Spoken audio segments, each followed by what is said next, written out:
I'll start with the con for myself. I think the con for myself, and something I'm really going to have to work hard at, is just not really being able to give my entire, focus to one company, which in turn means that we'll evangelize bigger and greater and faster, and we'll experience some of the outcomes faster.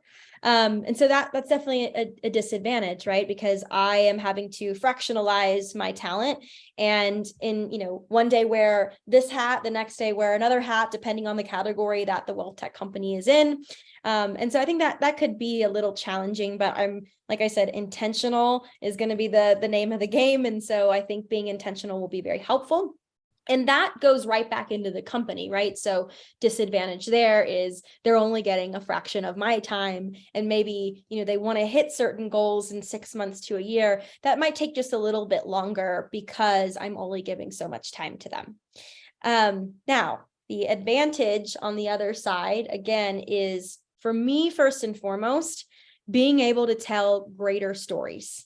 So not just the story of this one tech platform when there's over 800 in WealthTech, and advisors probably need to be paying attention to at least a good chunk of them, but also being able to go and say, well, I know you have this problem too, and there's something really incredible that you need to know and understand about this technology company or what have you, this process, this framework, if you will, that you should be implementing to help you with that. And oh, by the way, the way that all connects is just going to make you more productive in general. So I think there's a really big advantage to that. In fact, I'm really excited about it. I've never considered myself as some sort of journalist or anything in that realm, but being able to get out there and start telling more of those stories, not just for one company, but for many, I think will be really gratifying, and it's going to be really, really helpful. So disadvantages, advantages. Now, let me think about the advantage to the company, because it depends on the type of company, right? There's smaller companies.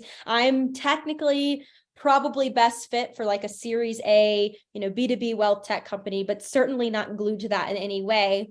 I believe every great company deserves an evangelist, be it tech or not.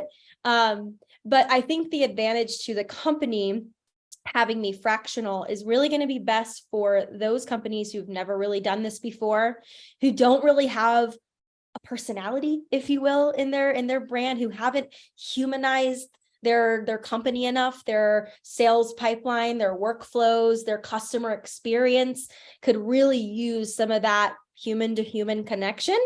And instead of them having to swallow that entire evangelism pill, they're just swallowing a little fraction of it. And I think that's going to be really powerful, because it's going to give them a taste of what a function like this could do in their business. They'll hear it themselves. They'll see what customers are saying. The testimonials will come in. We're going to be spotlighting them. They'll see what that does. And in my eyes, it's magical, but I know that sounds super woo. So I try to stay away from that word in business conversations, but it is. And so it's just an easier start for them.